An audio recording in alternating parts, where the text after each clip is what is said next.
Shalom. First and foremost, before I get started, I'd like to give our praises, honor, and glory to where it's due to Yahweh, Bahashem, Yahushai, Bahashem, Rachakwadash, and double honors to the apostles and the elders of Great Millstone who were well and who taught us truth. Today's lesson really going to go into how we're at the end. And, now more so than ever, we got to stay on our P's and Q's. Speaking to myself first and foremost, understanding the times that we're living in.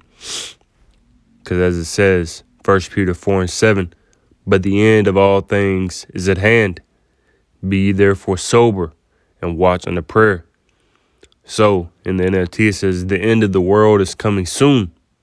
Therefore be earnest and disciplined in your prayers. We got to be earnest. We got to be disciplined, understanding the times that we're living in. Because we're speaking about the worst time in history is approaching. As we read in Jeremiah 30, Daniel, the 12th chapter, Matthew, the 24th chapter, going into it's like a time like no other, approaching us, drawing near real quick. We'll come back to that. Daniel 12 and verse 1, and at that time shall Michael stand up, the great prince, which standeth for the children of thy people. And there shall be a time of trouble, such as never was since there was a nation, even to that same time.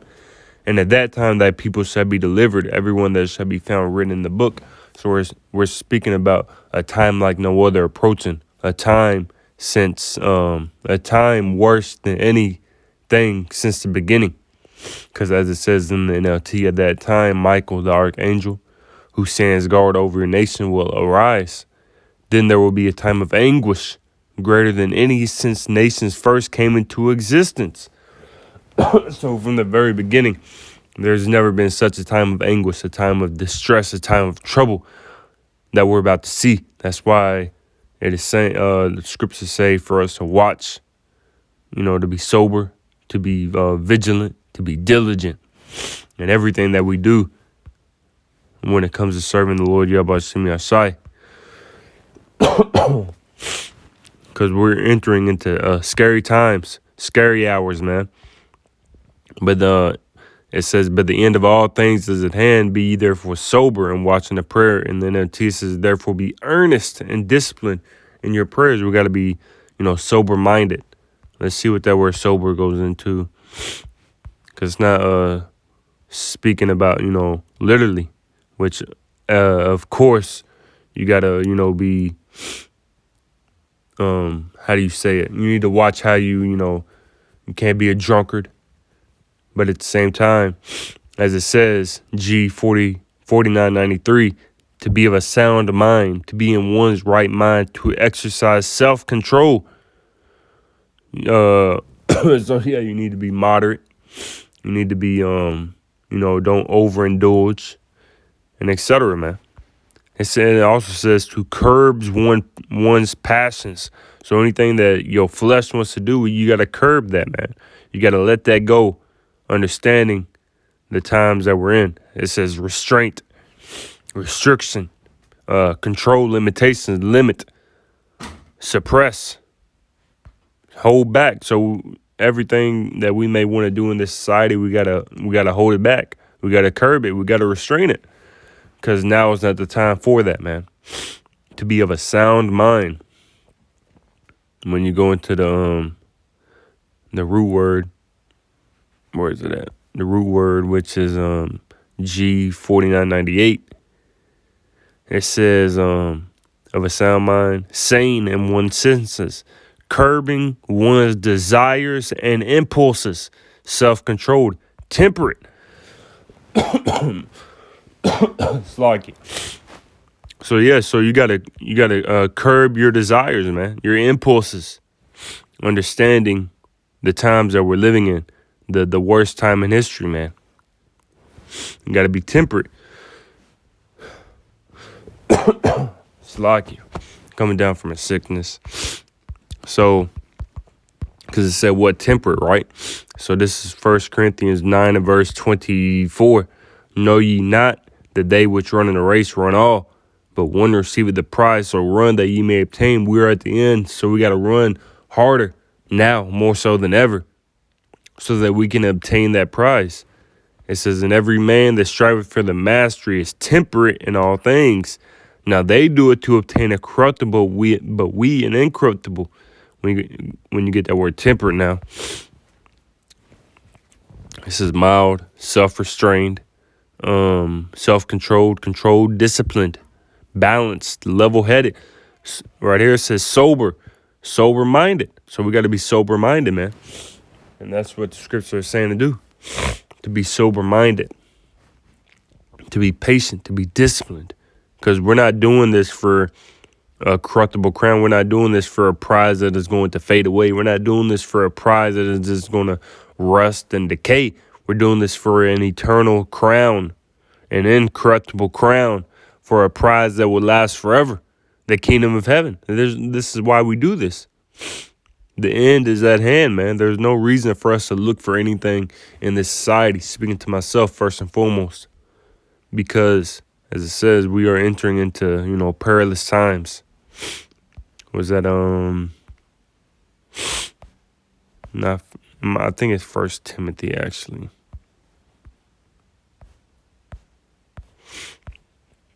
It's the 2 Timothy. 2 Timothy 3, verse 1. This know also that in the last days perilous times shall come. Get that word perilous now. Perilous, G5467. Hard to do, to take, to approach, hard to bear, troublesome, dangerous, harsh, fierce, savage. These are the times that we're entering into, reducing the strength. So furious. We're entering into harsh, furious, rough times, man. That's why we got to be buckled down, seeking the Lord Yahweh Shemi Asai. Now more so than ever, understanding everything, man. And then with each day, drawing closer to the Lord Yahweh and doing the best that we can to draw close to the Lord Yahweh. Ephesians 5 and verse 14. Ephesians 5:14, wherefore he saith, awake thou that sleepest, and arise from the dead, and the Moshiach shall give thee light. Now is not the time to be asleep. Now is the time to be awake. See what that word awake goes in. It says, G1453, to cause to rise. What does it say in Isaiah 60 and 1? Arise, shine, for thy light is come. It says to cause to rise, quam. To raise up, to arise, to arouse from the sleep of death, because we was once in that deep sleep. It says to waken, to rouse. Been roused back up, man. Now is not time to be asleep, but awake. Because it also says in Romans 13 and verse 11. It says, and that knowing the time that is now, it is high time to awake out of sleep. For now is our salvation nearer than when we believed. And then Tia says, this is all the more urgent, for you know how late it is. Time is running out. Time is running out. The end is at hand, man. The time is running out. So as it says, wake up, for our salvation is nearer now than when we first believed. Our salvation is so close that we can taste it. So now is not time to be asleep, to be a drunkard, to be in the night. It says, verse 12, the night is far spent, the day is at hand. Let us therefore cast off the works of darkness and let us put on the armor of light. We got to let go of this society. Let go of the wickedness and the ungodliness in this world, the wickedness, the perverseness in this society, and put on Yahweh Shemi Ashai. Let go of this society. Let go of your desires. Let go of your own life, your family, your friends, your career. Of course, we're going to get our daily bread, but don't be focused on that. Don't be focused on chasing a bag, trying to make millions, trying to make a name for yourself, trying to be at rest in this society, because this is not our rest. We got to cast it all off. Let's hit that word cast. Let us cast off. G659. To put off or aside or away. We got to put it all away, man. To lay apart. We got to let it go. Put it to the side. Because what does it say in Matthew 6:33? Seek ye first the kingdom of the Most High and his righteousness, and all these things shall be added unto you. So everything that we let go, we're going to get back 100-fold in righteousness in the kingdom. If we endure into the end and, we're saved. So where was I? Ephesians 5 and verse 14 again. Wherefore he saith, awake thou that sleepest, and arise from the dead, and Hamashiach shall give thee light. See then that ye walk circumspectly, not as fools, but as wise. We got to be circumspect with however we walk. We got to be circumspect. That word circumspectly, G 199, exactly, accurately, diligently. And not as fools, but as wise, man. We got to walk diligently. Because we're in evil times. It says, redeeming the time, verse 16, redeeming the time because the days are evil. And then it says, make the most of every opportunity in these evil days. We're in evil days. Harsh days, man. And it's not, these days, as we get closer to the end, it's not going to get better. But it's going to get worse. More trying, more difficult, more trials, tribulations, adversity. It's only going to increase as we get closer to the end. So we got to be buckled down. Speaking to myself, verse 17, KJV. Wherefore be ye not unwise, but understanding what the will of the Lord is. We got to understand what the will of the Lord is. And not trying to run off our own stomach, running off our own desires, our own belly, what our flesh wants to do. By understanding what the Lord Yahweh Shem Yashai wants us to do. So this is what was it? First Thessalonians, the 5th chapter. Yeah, First Thessalonians 5 and verse 1. But of the times and the seasons, brethren, ye have no need that I write unto you. For yourselves know perfectly that the day of the Lord so cometh as a thief in the night. So we don't know exactly when the Lord is going to come. He's going to come, unexpectedly, randomly, out of nowhere, as a thief. So we got to continue to watch for the Lord Yahweh so we're not caught off guard, as it's going to say. Verse 3, for when they shall say peace and safety, then sudden destruction cometh upon them, as travail upon a woman with child, and they shall not escape. It's going to be sudden, man. Suddenly.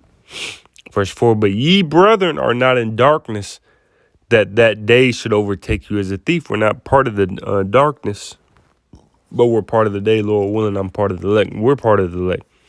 Verse 5, ye are all the children of light and children of the day. We are not of the night nor of darkness. Therefore, let us not sleep as do others, but let us watch and be sober. In the NLT, verse 6, it says, so be on your guard, not asleep like the others. Stay alert and be clear-headed. We got to stay alert. Be on the watch. Be on the guard. Clear-headed, sober-minded, clear-minded. Verse 7, for they that sleep, sleep in the night, and they that be drunken are drunken in the night. But let us, who are of the day, be sober, putting on the breastplate of faith and love, and for an helmet, the hope of salvation. So we got to put on the Lord Yahweh Shem Yashai, put on therefore the elect, and not putting on this world, but putting on the Lord. Verse 9, for the Most High hath not appointed us to wrath, but to obtain salvation by our Lord Yahweh Mashiach, who died for us, that whether we wake or sleep, we should live together with him. So the Lord has not appointed his elect to wrath, to death, but to salvation, man. As it says, but the end of all things is at hand. Be therefore sober and watch unto prayer. Continuing to pray, continue to fast, continue to look unto the Lord Yahweh Shem Yashai, and understanding what his will is, so that we are not caught off guard when he returns, because we are closing in on the end, the worst time in history. So Lord willing, this lesson was edifying to the spirit, to the body, to the fold. And before I end it off, I'd like to give all praises, honor, and glory to where it's due to Yahweh, Bahashem, Yahushai, Bahashem, Archakwadash, and double honors as always to the apostles and the elders of Great Millstone. Until next time, Shalom.